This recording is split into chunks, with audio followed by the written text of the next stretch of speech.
Hello and welcome to the channel. Today we are with Joseph of Lloyd Vehicle Consulting in a lovely car park in the New Forest, in the lovely sunny Sunday sunshine and lots of lovely cars. So here we are at the Coach and Horses in Cadnam in the New Forest, just about 3 miles north of Lyndhurst. And this is the turnout we've got here at the Lloyd Vehicle Consulting social today. There is Joseph doing his little video walk around. Go and check out his on his channel. There's Amber from Driven 24/7. She's also done one as well, so fully recommend checking both those channels out. But yes, look at the lineup. It's very colourful. It's almost very classical as well, actually.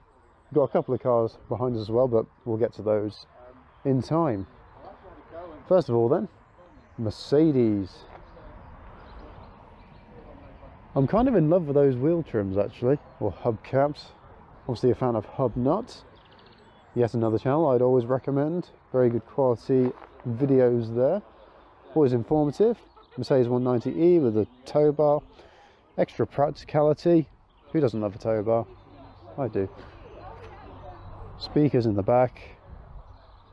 Little pop-up storage, I'd assume, in that. It's a lovely car.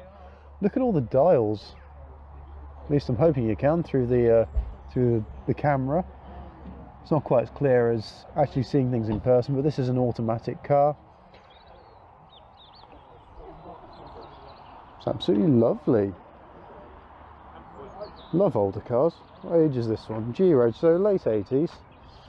89 I think, 90-ish. Next up is Amber from Driven 24/7's Toyota Avensis. It's 2002, fairly recently unveiled on her channel. This car's come from Westover Nissan, even though it's a Toyota. It's very shiny. The paint actually, it looks in really good order for a car from 2002. There's a bit of fade in the rear plate, but nothing really too major on it. It's an Avensis SR. It's an actual saloon, not a hatchback. Obviously a bit of promotion, why wouldn't you have that? I need to get some new stickers made up for my cars, because I've still got the Wolves Wheels stickers on them. But yeah, it's a lovely looking car, this actually. I know quite a few people when I was younger who had these, obviously back in the early 2000s. They're incredibly reliable cars, they're very practical, very spacious. What's not to like about them? Being the SR version, I imagine it's probably quite a bit sportier than many of the other versions. I'm not too up on my Toyotas, I will admit, but yeah, as I say, from those who I've known own them before, they're very good all-round cars. This is a 2 litre. Next up is a car we've had on the channel previously. It's Joseph's SsangYong Tivoli. Tivoli, of course, being backwards, it says I love it. Did a walk around with this back in, I think it was either 2020 or 2021. Pretty sure it was 2020. It was so long ago I actually can't remember. It's an Ultimate, so it's more of the higher specs, if not top spec. Little screen in there. I think it's quite a good looking car actually. Next to it we've got the Toyota Paseo, or Paseo, depending on how you say it. This car we've also seen before at previous events. Most notably and recently was probably the Weird Car Twitter meet at Jilks this appeared at. Belongs to a good friend of the channel, Matt Pink. Yeah, he's brought this up today. It is the ST edition. This will also have been seen at the Late Break Show meet down in Somerset. We just have a look in here. It's a 4-seater. There's not a huge amount of room in the back of this. Obviously a supporter of Weird Car Twitter. But yeah, there's not a huge amount of room in the back of these. I've tried to sit in the back of one before, not this car, another one. Somebody else I knew in the past had one, or might even still have one. But yeah, not a huge amount of room in the back there. Next up, of course, Millie the Mini. My little car. Oh, Joseph giving us a bit of a shout out. Lovely man. But yeah, got my speakers in the back here with the being slightly raised up, so I didn't have to drill into the puzzle shelf. Mini City 1000cc. Bit of a mess in there at the minute, but yeah, it's not too bad. Obviously a bit of a shameless promotion, why wouldn't you have that?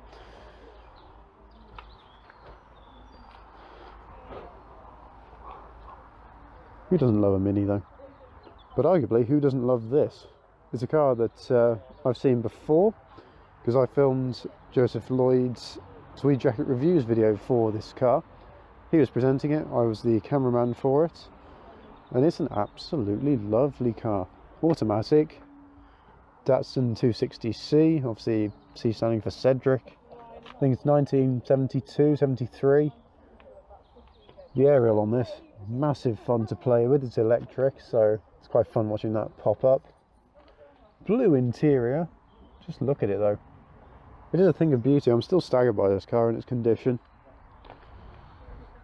Also capable of towing if needs be. Love the number plates. Typically 70s, they are a bit more 3D. But yeah, I love this car. Joseph was a very lucky man to be able to drive it. There's not many of these on the road. Toyota MR2, obviously it's a roadster, it even says it on the back. It's a lovely colour as well. Bit of a sucker for green cars, given my first car is and was green.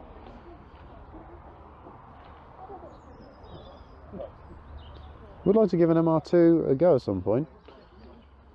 Pretty sure that Joe Miller of Miller Corner, when he was working for Classics World, they actually had one briefly that was a Japanese import, so JDM car, but sadly it had a lot more issues than they thought, so it wasn't suitable for the challenge they'd bought it for.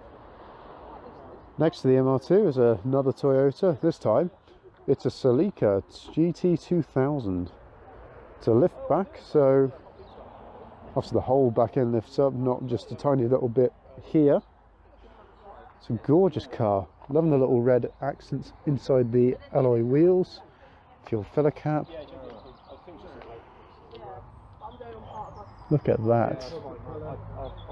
This is brilliant. Of course, Japanese sports car aimed at rivaling the likes of the American muscle car and the British sports car.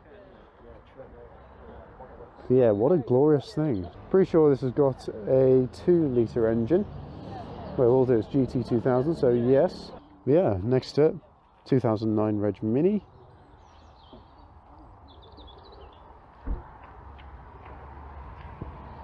Obviously quite similar to my Fiat Panda in terms of size and probably, I imagine, spec.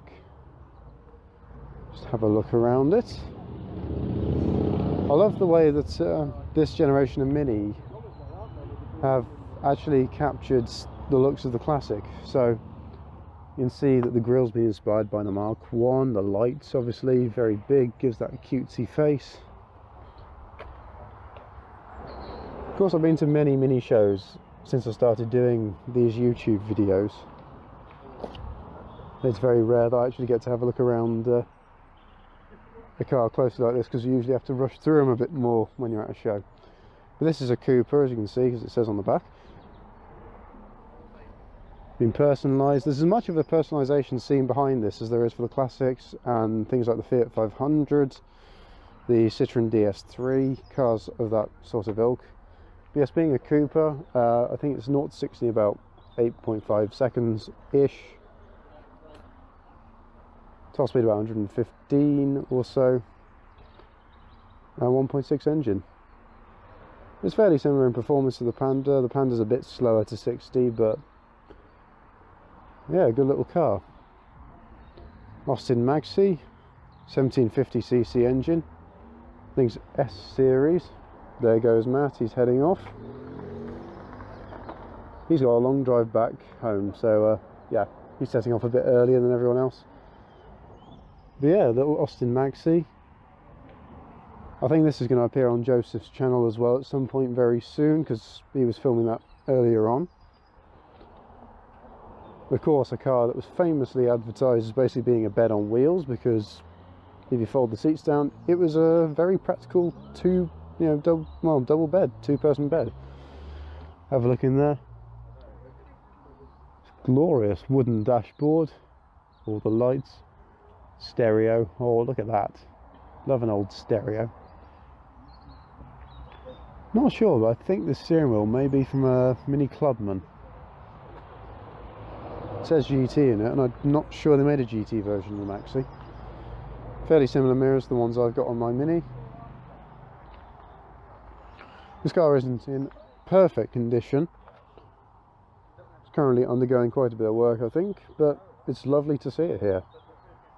Certainly do like a Maxi. I really actually, you know, if I lived in the 70s, if I was looking for a two-car household, I'd have the Maxi as a bigger car and probably a Clubman as my small little runaround. There we go.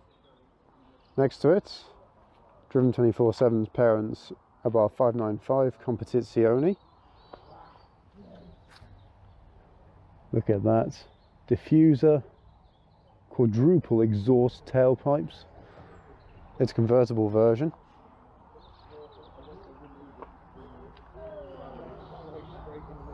The thing about the 500 Abarth that really surprised me is the fact that Fiat or Abarth kept it as a 5-speed gearbox rather than putting the 6-speed in like the Panda 100 HP has.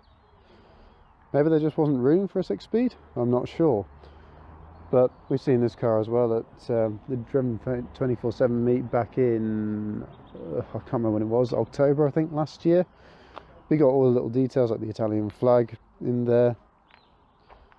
The red calipers, of course, the stickering on the side. It's a nice car. One thing I do like about the Abarth that we don't see on the Panda 100 HP is that little turbo boost, obviously because the Panda doesn't have a turbo. But you have that and it says Sport in the middle and it looks fun. Mercedes diesel.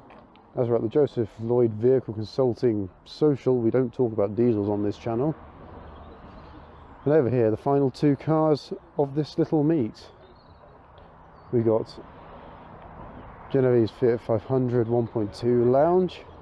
Obviously a car I see pretty much every week. But yeah, looking excellent here today with those new rear mud flaps. I don't think I've seen those on this car before. But yeah, we come down two separate cars today because recently I've had the coronavirus and not been able to meet up with her, so we just met up here because it was a lot more convenient rather than her come to mine or I will go down to hers first of all. So either way, there's plenty of room, as you can see, for one extra car. And next to it, there she is, sticking her tongue out. She says hello. MG ZS 180 this one, so obviously 180 horsepower. It's fairly well pointed out. Lovely metallic red paint on this, I have to say. Not sure the camera's picking it up too well, but you can really see the metallic sparkle in that. Lovely badge. Good looking car actually. Huge wheels. What size are they? 17-inch. Quite big for a car of this era. Very low, I'd imagine. Quite stiff suspension being a sporty-ish car. 5-speed gearbox. Fairly well specced out this, I think. Electric windows. Is it leather seats? It looks like leather. It's got two aerials though. It's got one small one on the rear, and then you can see one that's slightly larger on the front. And look, rear windscreen wiper goodness. Hubnut would be pleased. But yes, overall, if we go over here and get a good look at all of the cars here, except for Matt's Passio, which has now left the scene, I'd say this has been a very good turnout. It's a small meet, but yeah, a lot of variety has turned up here. Thank you for watching. Don't forget to like, comment down below and subscribe. And for now, with the nice noisy car in the background, farewell.